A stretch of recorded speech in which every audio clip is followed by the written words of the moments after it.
По поводу статуса русского языка как официальный, сегодня было предложение концом совещания, что нужно убрать этот статус.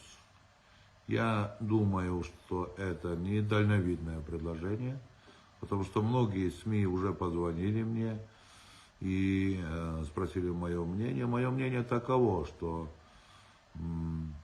в любом случае выход на мир Кыргызстана, выход на мир в части и гуманитарного направления, в части технологического направления у нас все равно идет через русский язык. Также мы не должны забывать, что у нас почти 20% населения русскоговорящее население. И это решение может привести к резкому ухудшению в добрососедском отношении с Россией.